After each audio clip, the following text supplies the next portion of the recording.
Half of the 2018 ACC kickoff. NC State joins us here after lunch.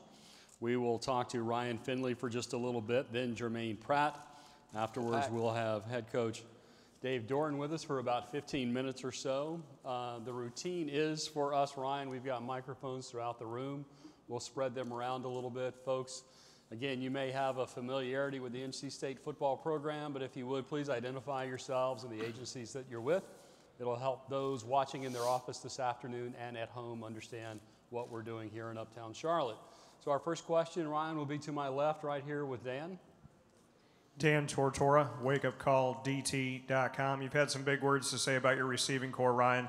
Just what you can say about them going into the season and how excited you are for the weapons that you have. Go a little bit deeper into those weapons. Yeah, real excited about that group, obviously led by Steph and Kelvin and Jacoby. In my opinion, the best trio wide receiving core in the country.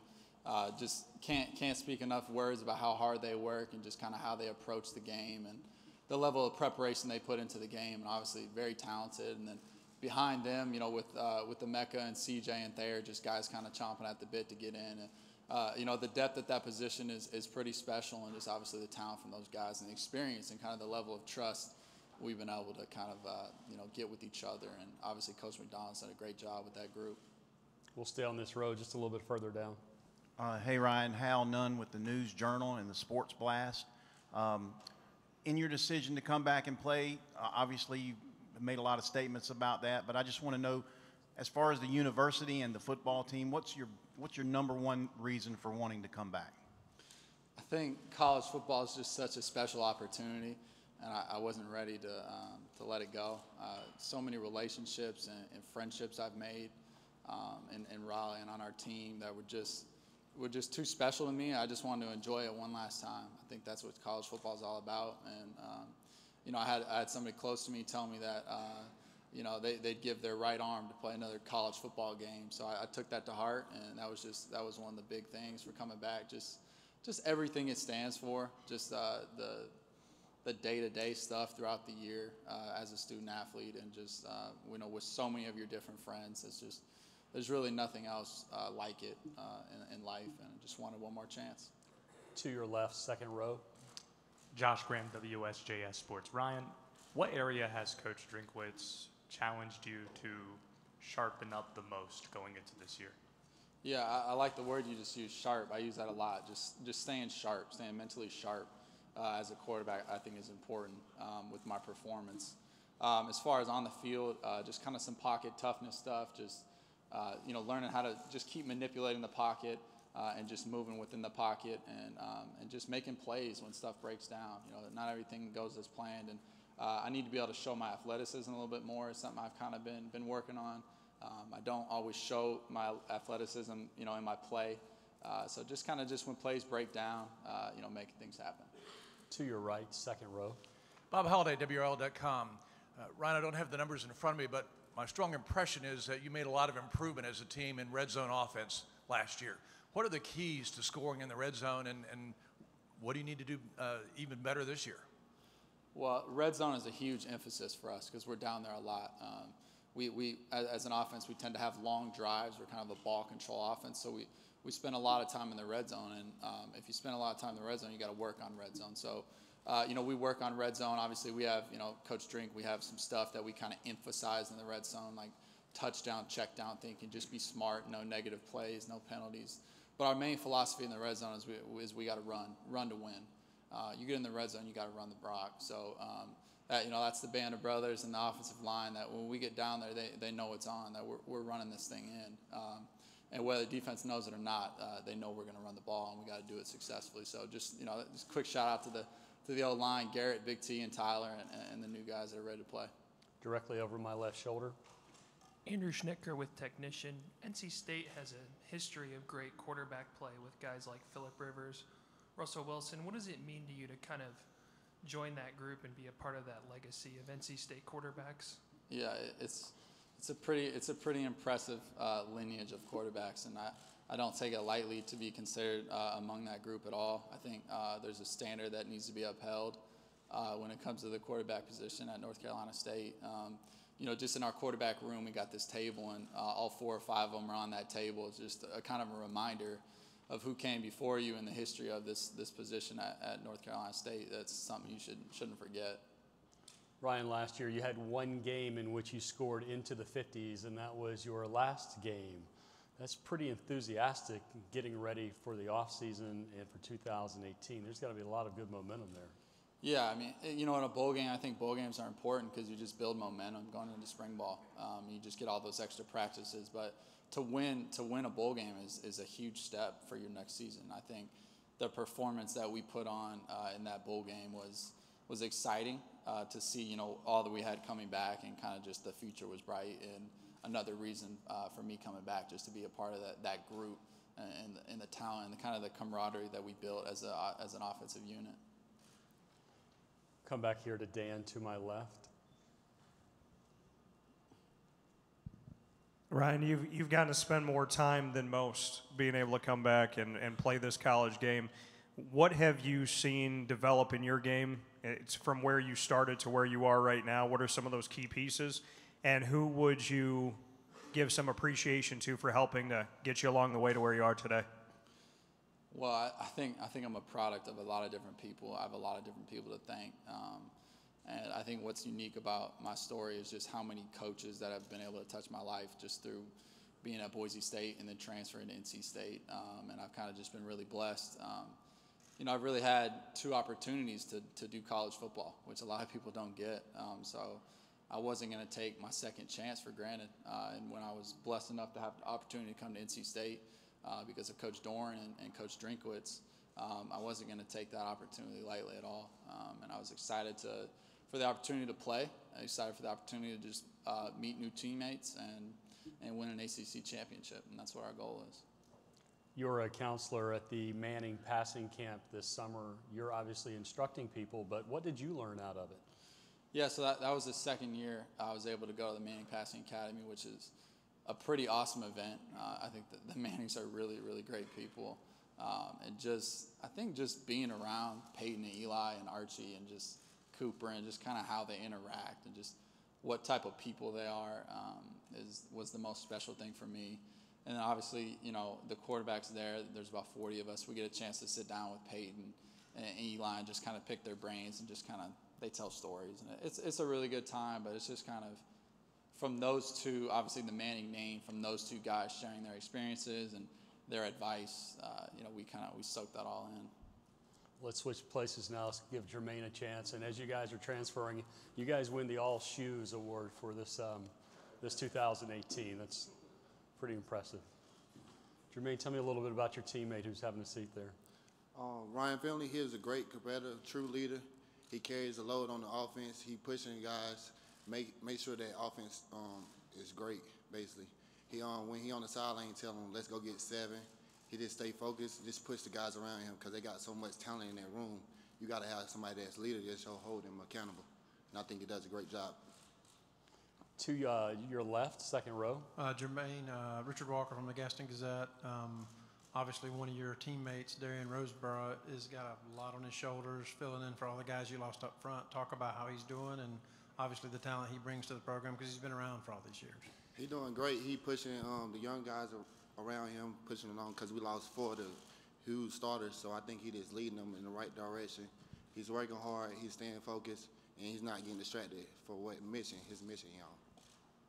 Right here, directly to my left. Jermaine, just what you can say about the Dave Doran factor, what he's done for NC State, and what the environment has been like as you've grown through your time there. He made people want to come to Raleigh, I think.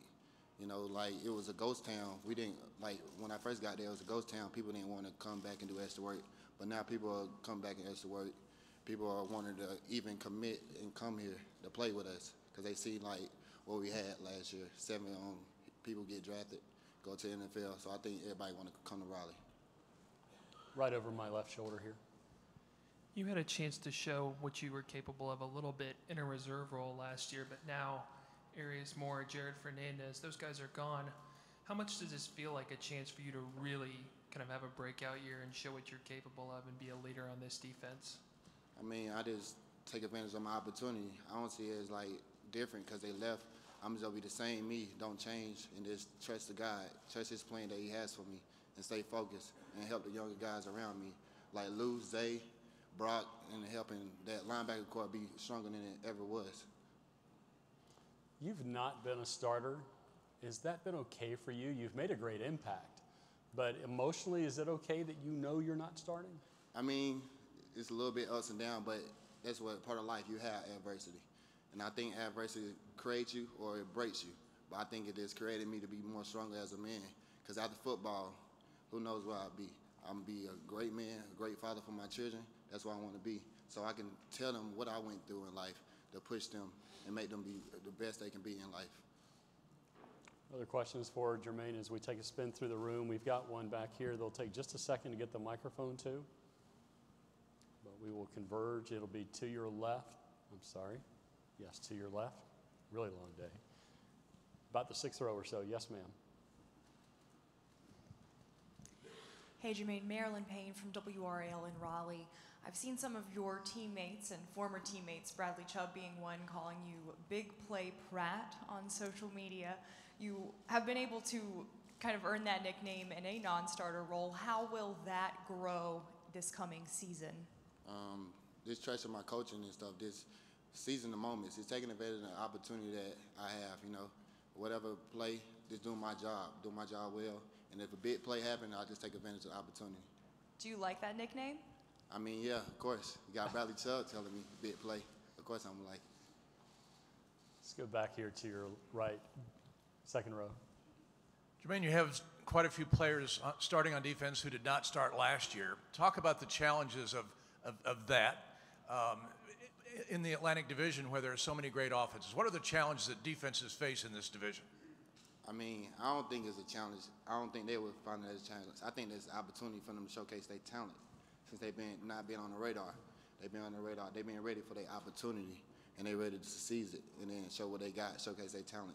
We got guys with experience, Dan Roseborough, Big E, Shug, James Smith-Williams, and then you got guys like coming from JUCO, Laurel, and you got,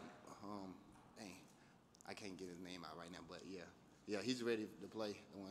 And then you got guys around that's ready to play, like Stephen Griff, a transfer nickel, he'll be ready to play. And then a lot of guys is ready to take on a bigger role. That's why I think, and my role is going to increase as well by pushing others and taking care of my job and ready to seize the moment. Jermaine, thanks a lot. We'll bring Coach up, spend a couple of minutes with him.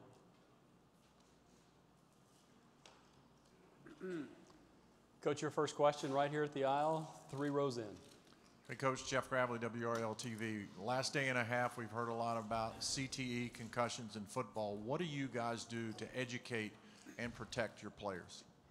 Well, player safety is a big deal, you know, and I think in the last, I've only been a head coach 7 years, but in the last 7 years, through the NCAA and NFL, you've seen a ton of research being done. Brian Hainline heads that up for the NCAA, and we're just trying to learn about it, to be honest. You know, I can't give you the facts. We know that it's there. Don't know exactly what all the exact information is, but we care a lot about these guys. We care a lot about this game. You know, from the changes in practice where we can't have, you know, 2-a-days on back-to-back days, where we don't ever wear full pads on back-to-back days. We're half pads, full pads, pro pads, you know, so we're changing that rigor of contact from back in the day when, and I'm not that old, but when I played, we had 14 straight days of 2-a-days and they were all full padded, you know, and that just doesn't happen anymore, you know, so the ability to develop players, which is what we take incredible pride in at NC State, starts with being healthy. You have to be at practice, you have to be in the weight room, you have to be in the meeting room, you have to be your best you can be, and I have to set a schedule that allows these guys to stay that way. And so, you know, the advances in technology are incredible, like our ability to track, you know, the volume they run, how fast they run, how many times they change direction, the contact that takes place. It all adds up, you know, along with the information that's coming in on a yearly basis from the NCAA, and just trying to take it all in and do the best that we can with that info to help the game of football. And really, it's not just football, it's athletics. I mean, there's so many contact sports, including soccer. I mean, you see kids that aren't allowed to head a soccer ball anymore at certain ages. So I think we're all learning as we go, and at the end of the day, I have 3 sons. We treat our players as sons. We want them to compete hard in a very physical sport, but compete as safely as they can. Just over my left shoulder, Coach. Hey, Coach. Adam Powell, Potion. This is kind of a 2-part question. First, I wanted to get a status update on Peyton Wilson, and 2, sort of how does that commitment and some others show the really improved recruiting in state for the Wolfpack? As you guys know, Peyton suffered an injury probably midway through his senior year, and re-injured that knee, a couple months back, and has had it repaired. He's doing great.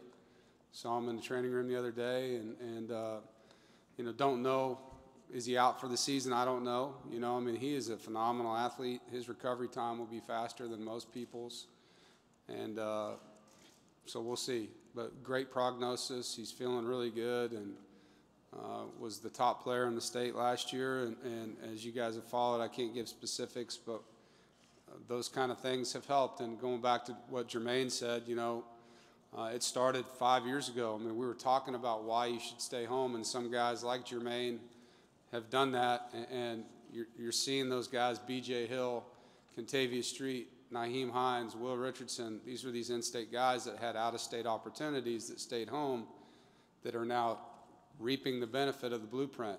And the thing that we have that other people don't, Raleigh, North Carolina is the 5th fastest growing city in the United States. We've got Apple moving. We got Amazon possibly moving in. You couldn't live in a better city than we live in right now. Our university has 23 sports. 21 of them went to postseason play.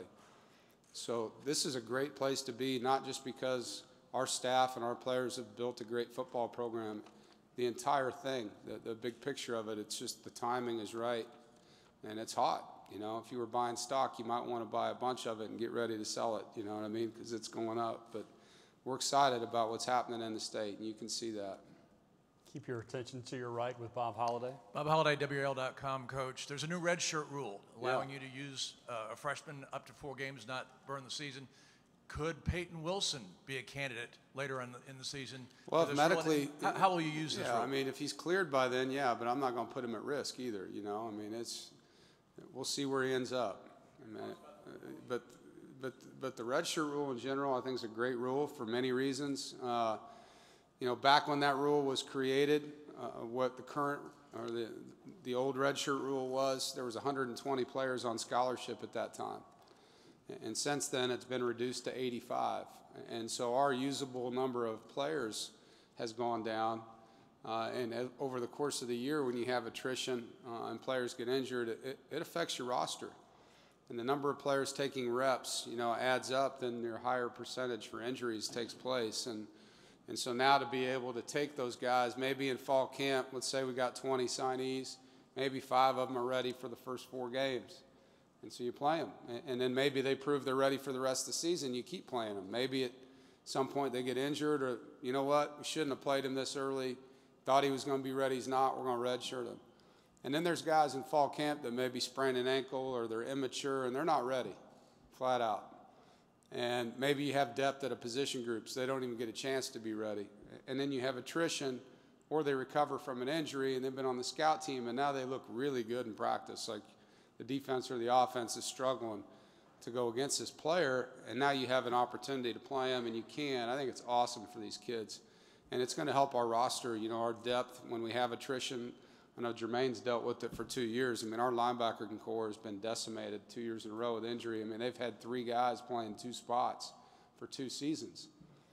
And so to be able to plug some guys in and fill it out and help on special teams, and for those kids that are in the developmental program, there's kind of now a carrot hanging out there like, hey, I could get in a game here and help the football team, even if it's not right away. I think that'll keep them motivated throughout the season. Coach, to your left, second row. How you doing, Coach? Joe Hughes, Gaston Gazette. There you are. Yes, sir. What would you say is Darian Roseborough's best quality, and how important will he be to your defense this fall? Well, Darian's extremely strong. He's tough. I mean, those 2 things, when I think about how he plays on the edge, I mean, he's going to knock people back, and there's going to be what we call a dent, but there's going to be a dent on that side of the ball, which disrupts play and helps the guys behind him, and I think that's the biggest thing. He has experience, which you can't coach. You know, he's played for 3 years. He's made a lot of plays in big games. And it's important to him, you know. I mean, I think he's a lot like Ryan and Jermaine. You know, they're in their last year of football. This means a lot to them. They want to leave a legacy. We finished in the top 25. I know these guys want to go out, leaving our program in a better place than they found it. I think we all believe that way as men, that that's our job, to leave something better than when you picked it up. And so he's going to be highly motivated to play well. And I think the fact that you guys are all asking that question, I guarantee you motivates them, because those guys are hearing that they can't be as good as last year's D-line, which will be hard to do. I mean, and I don't know how many years the NFL draft has been happening, but only 3 times in the history of the draft have all 4 D linemen been drafted, ever. So this was a unique thing to have happen, and so for him, I know it's a motivating factor. To your right, first row. Coach, Hal Nunn with the News Journal and the Sports Blast. The team has had some issues in the past in the secondary, and I just want you to speak a little bit about what do you project for the secondary this year on defense? You know, I'm excited for those guys. I think, you know, every year there's, in this conference, a huge challenge. You know, I think you just got to pick your poison on defense in college football. You know, I think you can say that you want to be great in pass defense, and then you're giving up a bunch of run plays. That's just not how I'm wired. You know, I think our defensive football team and our offensive football team both believe in winning the line of scrimmage. And it starts from a mentality standpoint. Our identity is play hard, play tough, play together. Well, you don't do that if you don't stop the run, if you can't run the football.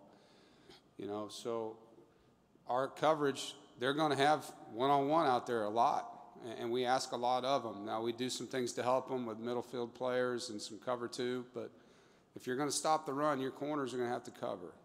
And in our league, your safety to the field or your nickel to the field is going to have to cover. And we play against some of the best receivers in college football, week in and week out. West Virginia is going to have some of the best receivers in college football when we play them. Marshall has one of the top receivers in college football when we play him. So that's a challenge. It's a lot easier than just, yeah, we'll get that fixed, you know. But our DBs are very athletic. They take it personal. They've got good coaches, and we run a very good scheme. But we're going to stop the run first, I promise you that. And that's just a mentality that we have. Right back to Dan right here. Coach, thoughts on Ryan Finley's performance up to this point, and just what the ceiling is, in your opinion, for him?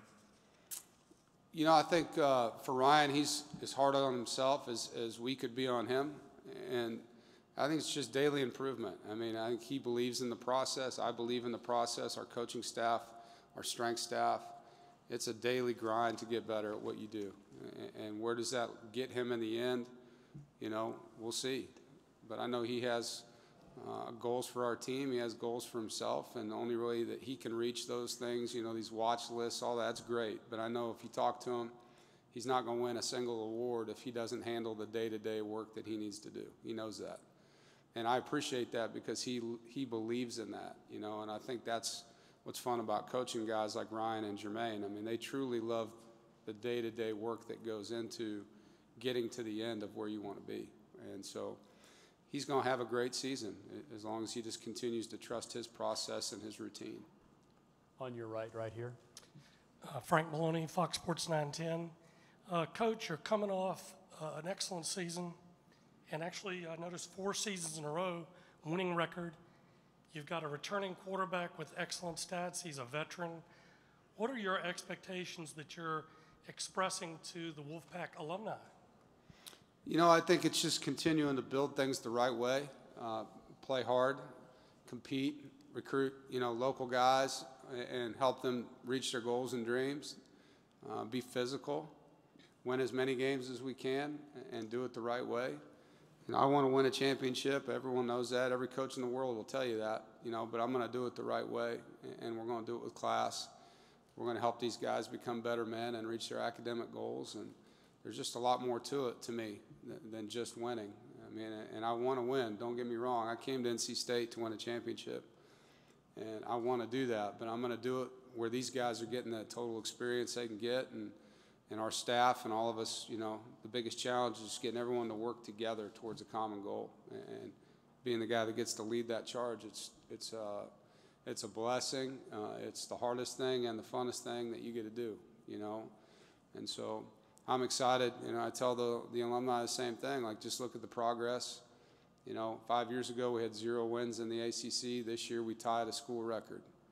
5 years ago we had no draft picks. This year we broke the school record. So the progress is there. Everyone sees it. And now it's just continuing to get better and just raising the standard for this program again, and that's what this year's about. Right back to the technician staff member. Andrew Schnicker with Technician. You guys are in a similar position to what you were going into last year's camp at the running back position, replacing a guy coming off a great year. Are you looking for someone to kind of step in and seize the reins the way Naheem did, or maybe more of a committee approach with Gillespie in person? Well, we'll see how it plays out. You know, I mean, excited for Reggie being a senior, and he's dealt with a lot of knick-knack injuries, and he's healthy, feels great right now. And so for him to be, you know, going into his senior year feeling good is a positive thing for these guys. But we have 3 young backs that we don't know enough about yet. We got to get them out there and battle test them and get them hit and get them into a bunch of drills, see if they can hang on to the football, how they're going to protect. But you take Nakia Robinson, who had a good spring game, Ricky Person, highly touted young man that has a lot of tools, and Trent Penix, who just got here at the end of June. Those 3 guys are going to get soaked. They are. And how it ends up, I can't give you the answer. Would we love for one guy to take over? Sure, that's great. But, you know, I have no problem with the rotation, too, because they all have good skill sets. You're always applauding, Coach, the home field advantage, the fans. Obviously, 5 of your first 6 games at home, this top of the season. It's got to be important. It's got to be everything that Wolfpack Nation wants, right? Well, we have the best fans in the state of North Carolina. I'm going to tell you, our football fan base is incredible. And if you're in Carter Finley Stadium and that place is rocking, I mean, I don't care where else you play. I mean, it's intimidating. It's loud. They can't hear our players' feet on it, our recruits' feet on it. Everyone knows how I feel about people leaving the stadium. I want them to stay. Okay, but it's an awesome place. And we sold out every game last year, expect to do the same. Our season tickets were higher this year going into where we were compared to last year. So expect that trend to continue and look forward to being out there and hearing our fans cheer for our players and get after the opponents. Coach, good luck this season. Thanks for having me. Go Pack. Folks, Boston College due up next at 1:30.